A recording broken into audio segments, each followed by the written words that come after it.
하나님의 말씀은 스파냐 3장 8절에서 10절입니다. 받들어 읽습니다. 주가 말하노라. 그러므로 너희는 내가 일어나서 먹이로 삼는 날까지 나를 기다리라. 이는 내 결심이 민족들을 모으는 것임이니 내가 왕국들을 모아서 그들 위에 내 분노 곧 나의 모든 경노를 쏟으리라. 이는 온 땅이 내 질투의 불로 삼켜질 것임이라. 그때 내가 백성에게 순수한 언어를 돌려주리니 그들이 모두 주의 이름을 부르며 한 마음으로 그를 섬길 것임이라. 에디오피아의 강 건너편으로부터 나의 탄원자들 곧 나의 흩어진 자의 딸이 나의 예물을 가져오리라. 이렇게 말씀하셨습니다. 오늘 이 말씀을 가지고 이스라엘을 욕하는 사람과 국가는 멸망한다 라는 제목으로 말씀을 드리겠습니다. 이스라엘을 욕하는 사람과 국가는 멸망한다 라는 제목으로 말씀을 드립니다. 본문 말씀은 주 예수 그리스도의 재림과 천년왕국에 관한 예언인 것입니다. 현재 세계의 관심은 어떻습니까? 우즈베키스탄과 러시아의 전쟁, 그리고 중국과 미국의 경제 전쟁, 이것에 집중해 있습니다. 전 세계는.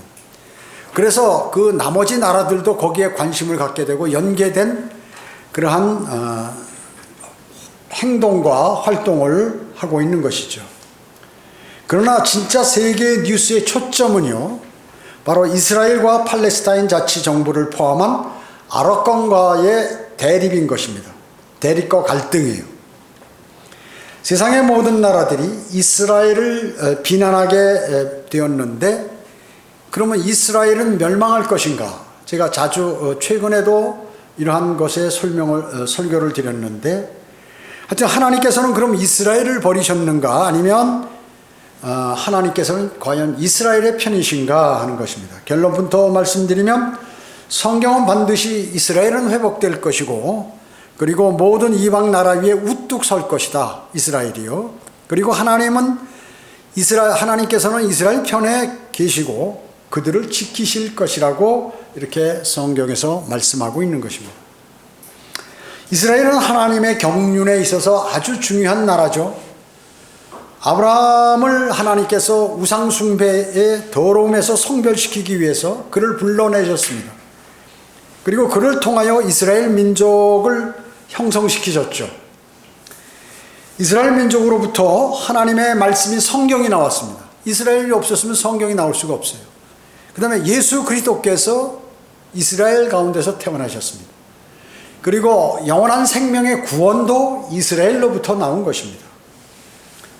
우리는 그리스도인으로서 하나님의 시간표에서 중요한 이러한 이스라엘을 어떻게 생각하고 대하고 기도해야 하는가를 성경을 통해서 생각해 보는 시간을 갖도록 하겠습니다. 첫째로, 세상은 이스라엘을 저주합니다. 세상은 이스라엘을 저주하죠. 이스라엘은 나라가 어떤 나라입니까? 하나님의 공의와 신실하심을 증명하는 아주 중요한 나라가 바로 이스라엘입니다. 아, 하나님은 공의로우신 분이구나. 그리고 하나님은 참 신실하신 분임을 증명하는 나라가 바로 이스라엘이라는 얘기죠. 마귀의 영적 전쟁에 있어서 하나님의 권위와 위대하심을 세상에 알도록 하는데 사용되는 국가가 바로 이스라엘이라는 나라입니다. 이스라엘은 예수 그리스도께서 마태복음 24장에서 마지막 날들에 관해서 설교하시죠.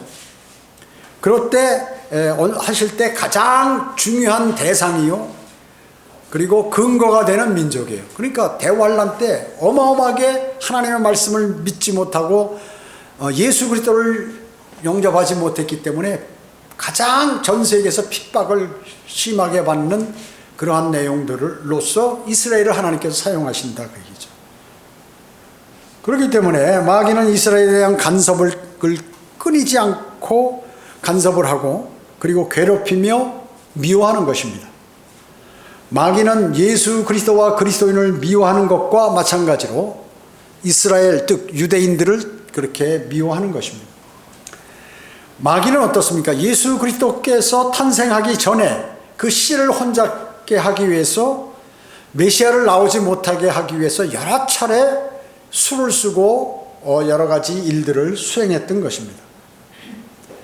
이집트에서 탈출하여서 40년간 광야 생활을 할 때에도 이스라엘은 어려움을 느끼고 불평불만하여서 그들이 우상을 숭배하도록 하는 그 마음을 누가 불어넣어줬느냐? 마귀가 그렇게 현혹을 한 것이죠. 또 그 유대인들이 가나안 땅에 들어와서도 마찬가지입니다.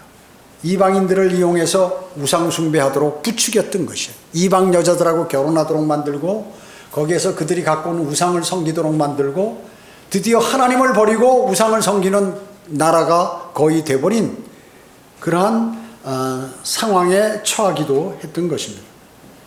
예수 그리스도께서 태어나실 때 어떻게 했습니까? 그 어릴 때 아예 죽여버리려고 메시아를 제거해버리기 위하여 마귀는 헤롯을 이용해서 2살 이하의 어린아이를 다 잡아 죽여버렸어요. 그것을 아시고 하나님께서는 미리 요셉과 마리아와 아기 예수를 이집트로 피신시키셨던 것입니다. 하나님이 그의 백성 가운데로 육신을 입고 직접 오셨죠. 예수 그리스도께서 그의 백성에게 오셨다는 것이죠. 그런데 마귀는 그 사람들을 흥분시키고 또 주님을 거부하고 십자가에 못 박아서 죽이도록 그렇게 했던 것입니다. 마귀는 또 유대인들을 나라 없이 세계 각국으로 흩어버려서 학대를 받고 살상당하고 그 유대인들을 말살하는 정책을 각 세계 지도자들에게 심어주어서 그 정책을 쓰기도 했던 것입니다.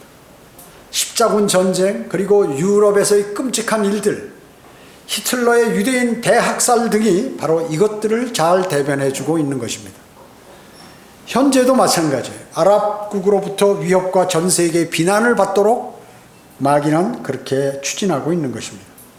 마귀의 방해는 극기하는 유대인을 대환란으로 몰아넣어서 혹독한 고난과 죽음 그리고 배고픔으로 그들을 몰고 가버리는 것이죠. 마귀는 이스라엘 민족의 마음에도 교만한 마음을 계속 불어넣어줘서 하나님의 말씀보다는 탈무드라든지 미신하든지 자신들의 전통과 구전으로 된 율법 이런 것들을 신뢰하도록 만들고 하나님의 말씀을 그런 것들보다 위에 두도록 그렇게 함으로써 주 예수 그리스도를 거부하도록 만드는 것이 아주 완악하게 유대인들을 만들어 버리는 것입니다. 세상은 누구의 편입니까? 마귀의 편입니다. 그러기에 많은 사람들은 인본주의에 휩싸이게 돼버리죠. 그리고 이스라엘에 대해서 폭력국가라고 이스라엘을 매도하는 것입니다. 그리고 오히려 팔레스타인 사람들은 불쌍하고 약한 민족이며 이 사람들에게 그들의 땅을 찾아주는 것은 당연하다고 세상 사람들이 느끼도록 그렇게 만드는 것이죠.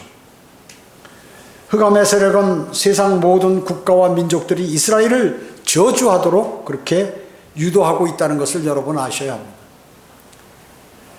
그래서 카톨릭도 그뿐만 아니라 카톨릭화되는 그러한 개신교들도 소위 교회들 모두 이스라엘로부터 돌아서서 이스라엘을 욕하는 것이죠. 로마 카톨릭은 뭐라고 얘기합니까? 하나님은 이제 이스라엘로부터 떠나셨다. 카톨릭 교회가 약속의 상속자가 되어버렸고 그러기에 로마 카톨릭 교회가 이 세상의 모든 권세를 다스리는 최고의 통치자가 되어야 한다고 그러한 식으로 교리를 이때까지 발전시켜 왔던 것입니다. 로마 카톨릭 교향청은 엄연히 한 국가로서 인정받고 있죠. 그래서 각 국가의 대사들을 파견합니다. 그래서 세계 정치에 그들이 막강하게 관여를 하고 그리고 막강한 힘과 세력을 펼쳐오고 있는 것이에요. 이스라엘을 만약에 저주하고 비난한다. 그것은 하나님의 말씀에 불순종하는 것이죠. 그리고 마귀의 편을 드는 것입니다. 그리스도인은 하나님의 말씀에 순종하여 이스라엘에 대한 약속을 믿고 빨리 주님께서 오셔서 하나님의 백성들이 편안하기를 여러분들은 기도하셔야 하는 것입니다. 두 번째, 팔레스타인 땅은 누구의 것인가? 누구의 것인가? 결론부터 말씀드리면 이스라엘의 땅입니다. 우주의 창조주 되시는 하나님께서 등기를 딱 쳐놓으셨어요. 어디다 등기를 쳐놓으셨어요? 성경에. 성경에 등기를 해요. 여러분 온 우주를 다 불타버려도 이 성경은 하늘에까지 세워졌어요. 그래서 여기다 등기를 해놓으면 이건 확실한 거예요. 여기에서 이스라엘 팔레스타인 지역은 전부 이스라엘 땅이라고 딱 못 박아놓은 거예요. 법적으로. 이 성경 법전 아니 법전이요. 그래서 땅의 주인이 이렇게 등기를 쳐놓으면 아무도 그걸 바꾸지 못하는 것입니다. 하나님의 말씀은 변치 않기 때문에 그렇습니다. 하나님이 허락하시면 아무도 손댈 수 없는 것이에요. 허락하신 땅을 넘보는 모든 사람들과 그러한 국가는 반드시 진멸을 당하는 것이에요. 하나님께 진멸을 당하게 돼 있어요. 창세기 15장 18절에서 21절에 보면 그날에 주께서 아브라함에게 언약을 세워 말씀하시기를 내가 이 땅을 이집트 강으로부터 큰 강 유프라테스까지 내 씨에게 주겠으니 케닌들과 크니스인들과 감몬인들과 히딘들과 브리스인들과 르파인들과 아모리인들과 카나인들과 기르카스인들과 여부스인들의 땅이니라 하시더라. 이 사람들이 지금 살고 있는 모든 땅을 이스라엘에게 주셨 거예요. 아브라함 때부터 이미.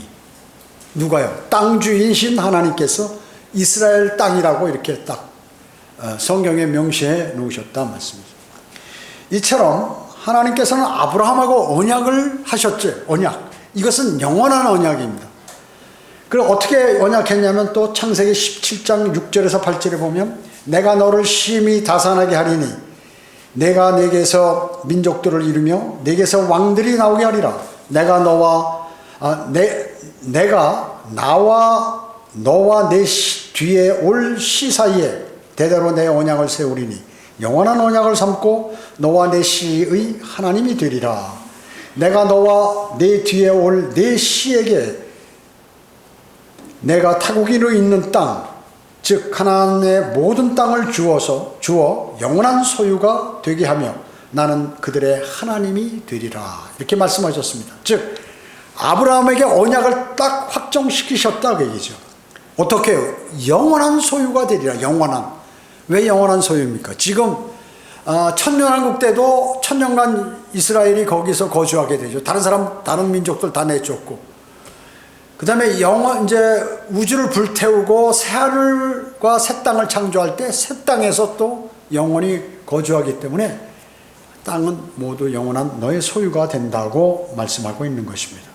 그럼 아브라함에게도만 하셨나요? 언약을? 아니에요. 그 아들 이삭에게도 하셨습니다. 이삭에게도.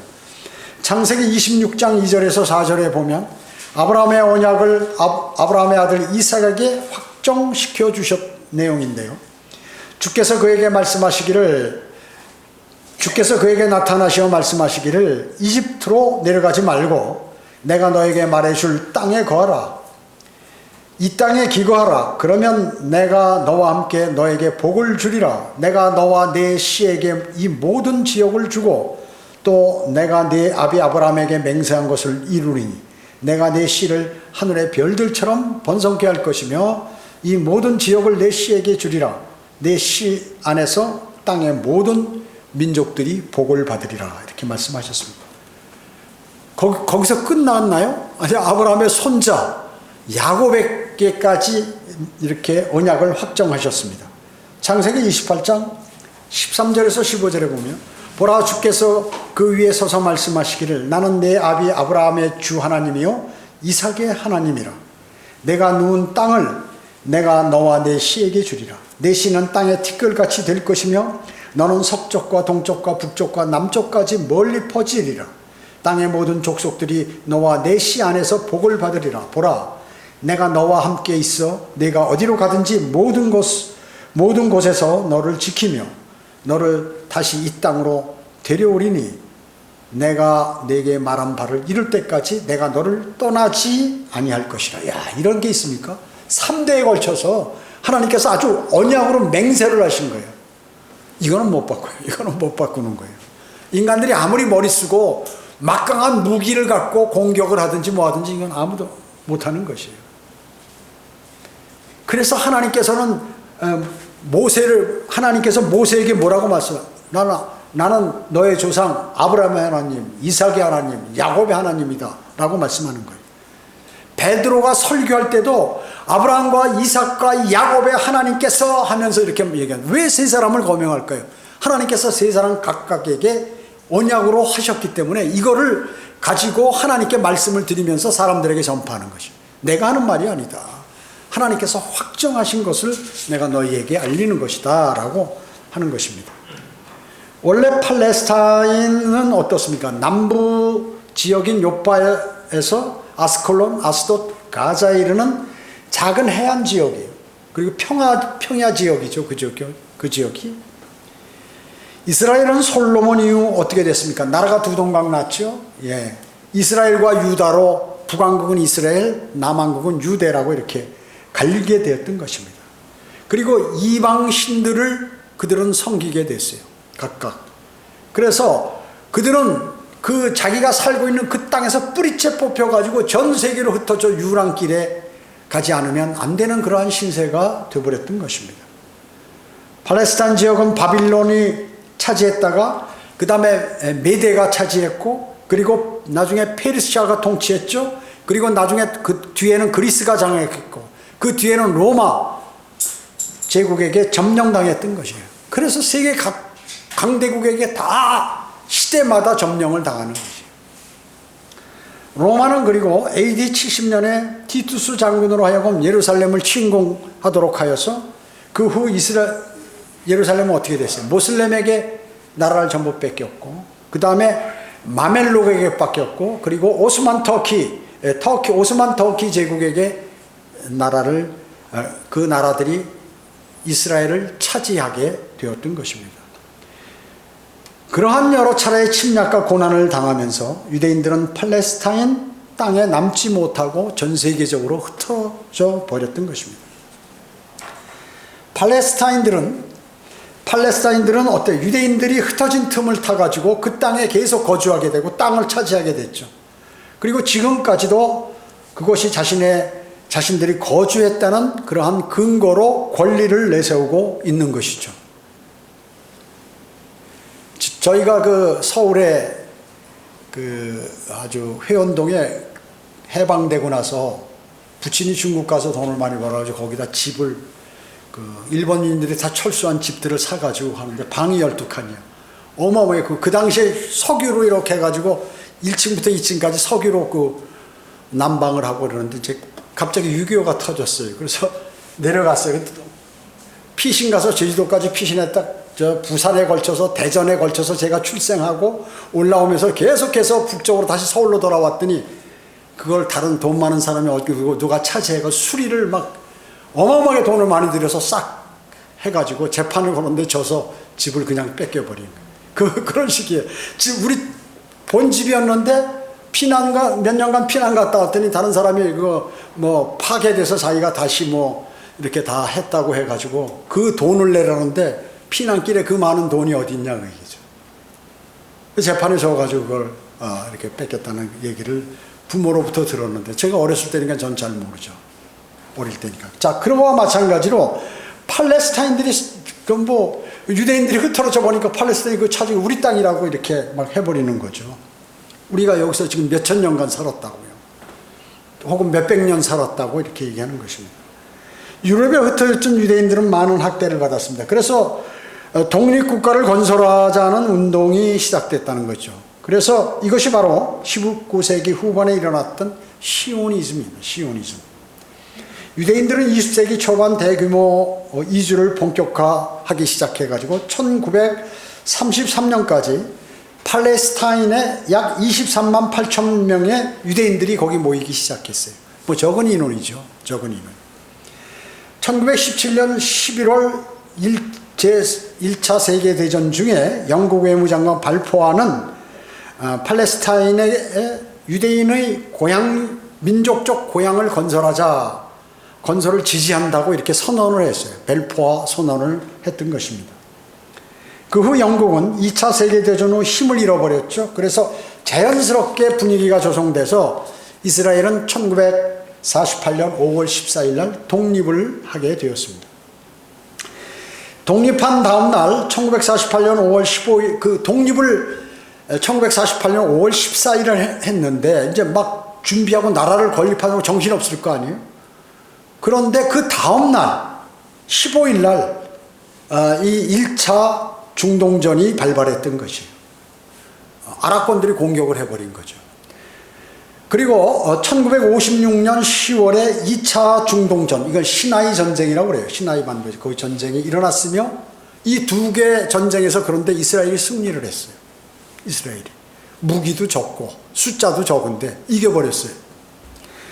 1967년 6월 5일 이스라엘은 시리아, 요르단, 이집트 연합군들이 아주 기습 이스라엘은 그 시리아하고 요르단, 이집트 연합군에 대해서 이제 이스라엘이 이번에는 공격을 했죠. 뭐 작은 싸움이 많이 있었지만 아주 전면전으로 이렇게 공격을 한 거예요. 그러니까 이스라엘은 하나고 포위돼 가지고 북쪽엔 시리아, 그다음에 동쪽에는 레바논, 남쪽에는 이집트, 이렇게 세 나라하고 지금 동시에 전쟁을 하는 거예요. 기습 공격을 이스라엘이 해버렸죠. 그것을 6.1 전쟁이라고 합니다. 이것이 제3차 중동전을 치르게 됐어요. 그때 이스라엘은 이집트의 시나이 반도를 탈취했어요. 어마어마하게 넓잖아요. 그 석유도 많이 나고 거길 탈취했습니다. 그리고 가자 지구까지 다 이렇게 탈취를 했죠. 그 다음에 요르단 지역은 요르단강 서안 지역과 동예루살렘을 다 점령했어요. 이스라엘이. 그리고 북쪽의 시리아는 골란공원까지 탈취를 해버렸어요. 어마어마하게 땅이 넓어진 거죠. 이스라엘이. 또 1973년 10월 6일에는 제4차 중동전, 용키프로 전쟁이라고 그러죠. 그때는 거꾸로 이집트와 시리아가 이스라엘에게 선제 공격을 해버린 거예요. 갑자기. 했으나 또 전쟁에 패했어요. 그러니까 전승이야 전승, 이스라엘이 말이죠. 불리하고 병력 숫자도 적고 무기도 적고 한데 다 이겨버렸어요. 자, 이러한 이스라엘을 믿을 수 없는 것까지, 정말 이스라엘이 승리한 건 믿을 수 없는 것 같은 승리를 그럼 누가 해주셨냐? 바로 하나님께서 도우셨기 때문에 승리를 한 거예요. 전쟁에서 한 번도 지질 않았어요. 예수 그리스도께서는 예루살렘의 다윗의 보좌에서 통치하시며 그분의 통치는 영원하다고 성경에서 말씀하셨죠. 이스라엘은 누구도 이스라엘에게 손을 대면 주님의 명령에 항거하는 자로서 반드시 징계가 거기에 따르게 된다는 것이에요. 팔레스타인은 그래서 하나님께서 이스라엘에게 주신 땅인 것입니다. 세 번째, 이스라엘을 핍박하고 저주하는 사람과 나라의 결말은 멸망입니다. 멸망. 역사적으로 이스라엘을 핍박하고 박해한 나라는 쇠퇴해서 역사의 무대에서 다 사라져버렸어요. 바빌론이 그랬죠. 바빌론 공격 탈취해 나라를 점령해가지고 포로를 다 끌어갔잖아요. 아시리아도 마찬가지 없어져 버렸죠. 이집트도 마찬가지 패했죠. 로마가 그러했고 앞으로 아랍국가 로마 카톨릭도 사라져 버릴 것이에요. 이스라엘을 비난하고 팔레스타인을 옹호하는 이들의 마음 가운데에는 하나님이 없는 것이에요. 이스라엘을 저주하거나 이스라엘을 비난하는 사람은 하나님을 사실 두려워하는 사람이 아니에요. 창세기 12장 3절에 하나님께서 아브라함에게 너를 축복하는 자들에게 내가 복을 주며 너를 저주하는 자를 저주하리라. 내 안에서 땅의 모든 족속들이 복을 받을 것이라. 이렇게 아주 명령을 딱 언약을 했어. 언약을 해서 하나님의 언약은 불변입니다. 그동안 미국은 이스라엘 편을 들었죠. 옹호했습니다. 그 결과 미국은 어땠어요? 하나님께서 많은 복을 허락하신 것이 많은 복을. 그러나 얼마 있으면 이제 미국도 이제 이스라엘을 버리게 되죠. 그러면 이제 주님이 재림하시는 것이. 아마겟돈 전쟁이 그래서 이제 벌어지는 것이에요. 나중에. 2002년 3월 10일 유엔 안보리에서 1397호를 결의했는데 팔레스타인을 사상 처음으로 국가로 명시해서 이스라엘과 팔레스타인 양측이 안전하고 공인된 그러한 국경 안에서 공존하는 비전을 제시했다. 그 전까지는 수백 년 동안 팔레스타인 그 나라가 아니었어요. 근데 이제 2002년 3월에 공식으로 인정했죠. 이게 이제 위험으로 가는 나라의 시기였는데 2000년은 사실은 주님이 오실 때거든요. 근데 지금까지도 아직 안 오셔요. 지금 연장하고 계신 것이죠. 예루살렘은 어떻습니까? 성경에 다윗성이라고도 하고 시온성이라고 그러고 주의 도성, 아름다운 도성 이런 용어를 사용해서 성경에 하나님께서 말씀하셨어요. 예루살렘은 어떻습니까? 다윗 왕의 여부수인으로부터 성을 점령하여 이스라엘의 영원한 수도로 만들었던 것입니다. 솔로몬은 여기에다가 바로 성전을 건축했죠. 그리고 정치 종교의 중심이 되었던 것입니다. 예루살렘은 어떻습니까? 현재 바로 모슬렘의 바위사원이 있죠. 모슬렘의 바위사원. 그리고 과거에는 유대인의 솔로몬 성전이 있던 곳인데 기독교에서는 예수님의 죽음과 부활, 재림과 관계 있는 정치적이고 종교적 도시이기 때문에 전쟁과 분쟁이 끊임없이 일어나고 있어요. 서로 그것을 차지하려고 합니다. 여러분, 암시적으로 예루살렘을 점령하는 또 차지하는 그 나라가 전 세계를 다 차지한다고 그렇게 생각하고 있는 것이요. 요한계시록에서 적그리스도의 군사인 연합군이 얼마나 비참하게 죽을지 열거가 되어 있죠. 아마겟돈 전쟁에서 잔인하게 이스라엘을 대적하여 공격하던 그러한 사람들이 피투성이가 돼가지고 멸망당할 것이 이렇게 곧 다가온다는 것이죠. 이역의 군대가 몰살당하잖아요. 거기서. 그리스도인은 이 사실을 명심해야 하며 모든 세상 나라들도 그렇게 해야 된다는 것이죠. 네 번째, 하나님의 이스라엘의 화평과 계획은 어떻게 될 것인가? 하나님께서 이스라엘의 화평과 앞으로의 계획은 어떻게 될 것인가 하는 것입니다. 이제 멀지 않은 장래에 이방인의 죄가 충만해지고 있는데 그러면 하나님의 경륜이 이방인으로부터 떠나서 이스라엘로 다시 이전하게 됩니다. 한동안 고난을 당할 것이지만 그들이 주님이 다시 오셔서 이스라엘을 회복할 것입니다. 자, 잘 보십시오. 이사야 60장 11절에서 14절에 보면 그러므로 내 성문이 항상 열려 있을 것이며 주야로 닫히지 아니하리니 사람들이 내게로 와서 이방인의 재물을 가져오고 그들의 왕들을 인도하여 오리라. 너를 섬기지 아니하는 민족과 나라는 멸망하리니 정녕 그러한 민족들은 완전히 황폐하리라. 레바논의 영광인 잣나무와 소나무와 상자나무가 함께 내게 와서 내 성소의 장소를 아름답게 할 것이요 또 내가 내 발 둘 곳을 영화롭게 만들 것이니라. 너를 괴롭혔던 그들의 아들들도 몸을 굽혀 내게로 나올 것이며 너를 멸시했던 모든 자들도 다 내 발 아래 엎드릴 것이요 그들이 너를 주의 도성이라 이스라엘의 거룩하신 이의 시온이라 부르리라. 참 대단하죠. 대단해. 이 천년왕국이에요. 천년왕국. 천년왕국 때 이렇게 된다. 이스라엘을 전부 각 나라들이 섬기고 거기 성전을 찾아오려고 막 애쓰고 그들이 예루살렘은 주의 도성이구나. 야, 거기는 위대한 데다. 이렇게 얘기할 것이다 하는 것이죠. 예언이에요. 예언. 반드시 이렇게 된다고요. 구약의 선지자들은 성령님의 인도하심에 따라 이중적 예언을 했다고 그랬죠. 그 당시에 필요한 그러한 그 당시로서 필요한 예언들, 수년 내에 이루어질 예언들과 그리고 수천 년 뒤에 이루어질 그러한 예언을 동시에 이렇게 얘기를 했다는 것이죠. 그것을 즉 앞으로 일어날 대환란, 천년왕국, 주님의 재림, 또 영원세계까지 또 새 예루살렘까지 모두를 그렇게 예언하셨던 것입니다. 오늘 본문 스파냐 3장 8절은 이스라엘을 못살게 굴던 민족들과 이스라엘을 공격하는 연합군을 아마겟돈에서 하나님의 모든 분노를 쏟으시겠다고 말씀하고 있는 게 오늘 본문 스파냐 3장 8절의 말씀이에요. 유엔에 속한 나라들은 단으로 묶어서 불 속에다 그냥 다 던져버리실 것이라는 이역의 군대가 몰살하는 아마겟돈 전쟁입니다. 그래서 시체를 거기 치우는데 7개월이나 걸리고 그들이 갖고 온 무기를 태우는데 7년이나 걸린다고 성경은 기록하고 있습니다. 또 오늘 본문 9절에는 이스라엘 민족이 너무도 적그리스도와 군사들에게 고통을 당하니 그때야 비로소 주 예수 그리스도를 섬길 것이라고 말씀하고 계세요. 그래서 내 백성에게 순수한 언어를 돌려주리니 히브리어, 이스라엘 언어죠. 그것을 나중에 사용하도록 하겠습니다. 이제 지금 세계 공통어가 뭔가요? 영어죠. 천년왕국 된 세계 공통어가 히브리어가 된다고. 영원 세계에서는 100%다 히브리어만 사용하는. 하늘나라에서 새 예루살렘에서 무슨 용어 쓰느냐? 히브리어를 쓴다고요.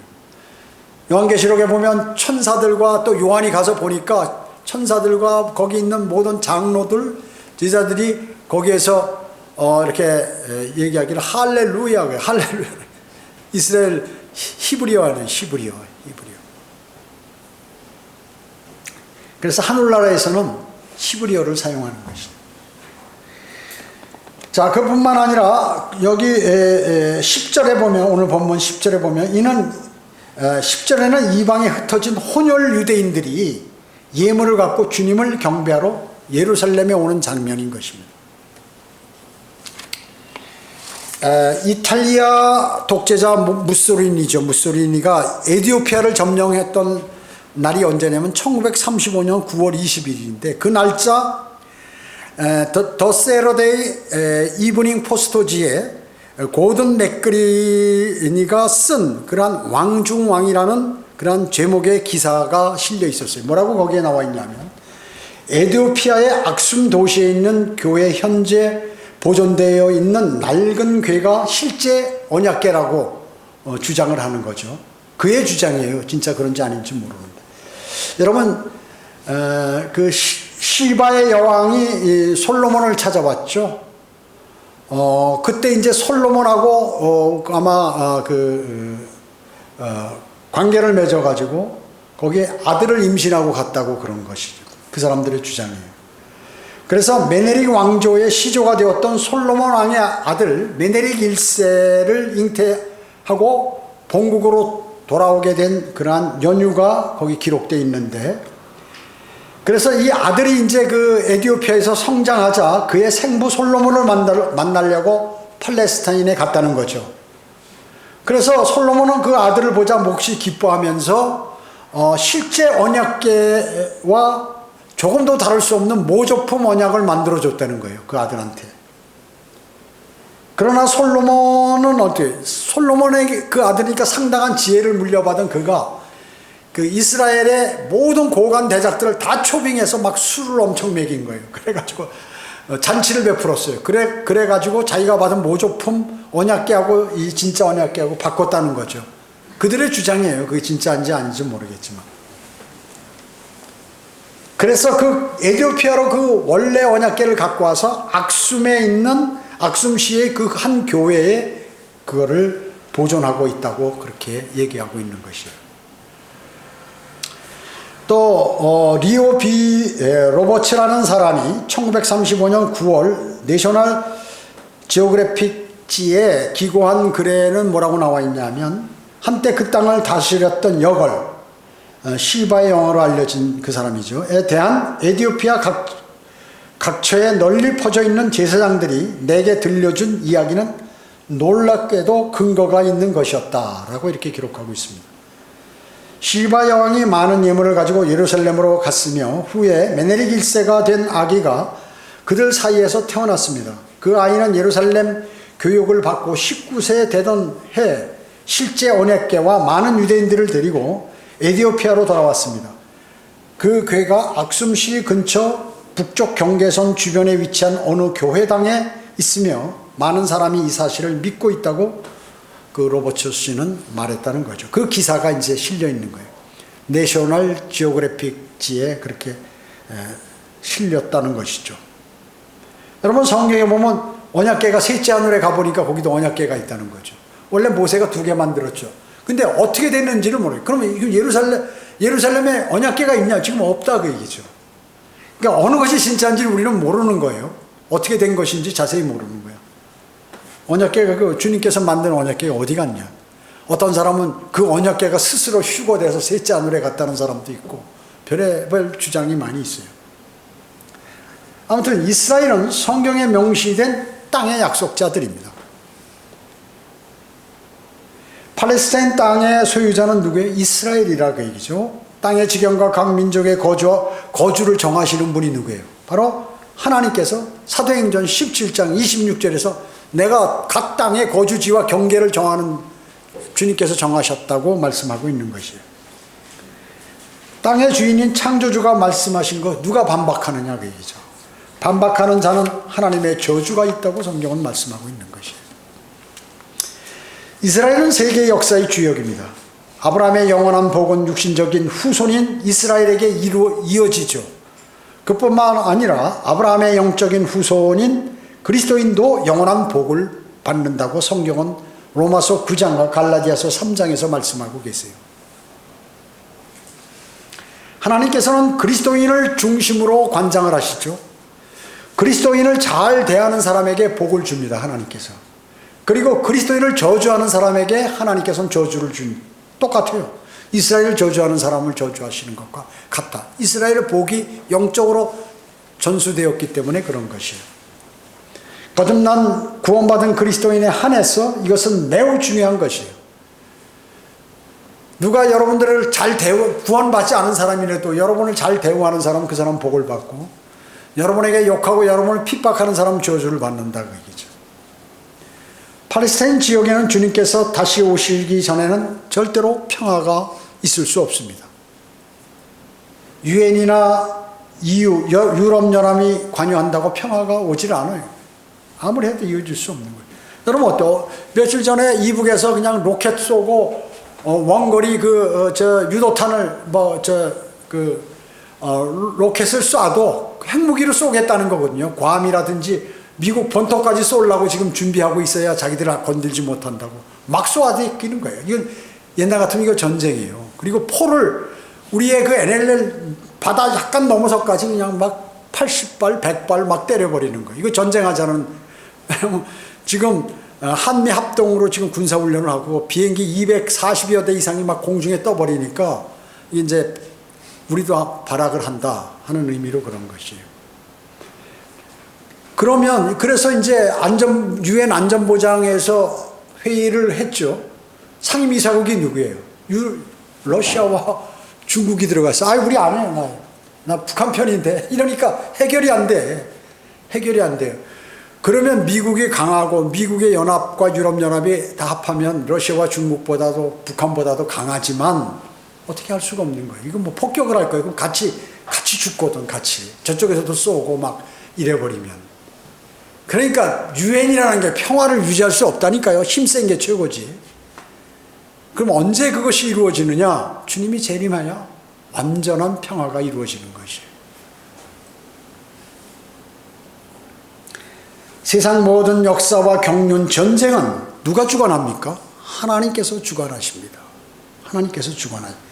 인간의 집단이 간섭하고 노력한다고 하나님이 그것을 허락하시는 것이 아니에요. 절대로 그렇게 될 수가 없어요. 오직 의의 왕, 평강의 왕이신 주 예수 그리스도께서 이 땅에 다시 오실 때만이 이스라엘의 화평이 이루어지고 그뿐만 아니라 전 세계의 평화가 찾아오는 것입니다. 그걸 아셔야 돼요. 성경대로 믿는 그리스도인은 예루살렘의 진정한 화평을 위하여 주님 빨리 오시라고 그렇게 기도해야 하는 것입니다. 여러분은. 마지막으로 시편 122편 6절을 읽고 마치겠습니다. 예루살렘의 화평을 위하여 기도하라. 너를 사랑하는 자들은 번성하리로다. 이렇게라고 말씀하고 계십니다. 기도하겠습니다. 주님 감사합니다. 저희들은 주님의 위대하신 말씀을 마음속에 담았습니다. 이 말씀은 정말로 위대하십니다. 세상의 평화는 주님께서 오셔야 이루어집니다. 예루살렘을 건디는, 또 이스라엘을 건디는 자들과 욕하는 자들과 방해하는 자들 모두는 주님으로부터 저주를 받는다고 성경에 기록하고 있습니다. 저희는 예루살렘의 화평을 위하여 기도하는 그리스도인입니다. 예루살렘의 화평을 위하여 기도한다는 것은 주님의 재림을 기도한다는 것입니다. 저희들은 오늘 늘 주님의 재림을 고대하고 있습니다. 그래서 주님께서 우리에게 면류관을 허락하십니다. 면류관을 받고 주님과 함께 천년을 통치하게 됩니다. 그것은 먼 훗날의 길이 아니라는 사실을 저희는 잘 알고 있습니다. 주님께서 저희가 늘 굳건한 믿음과 하나님의 말씀을 신뢰하고 주님을 사랑하는 마음을 가득 주시어서 주님 오실 날까지 믿음을 잘 견지하는 그리스도인의 삶을 살도록 인도해 주시기 원합니다. 은혜 감사드리오며 다시 오셔서 저희를 데려가실 주 예수 그리스도의 이름으로 기도드립니다. 아멘.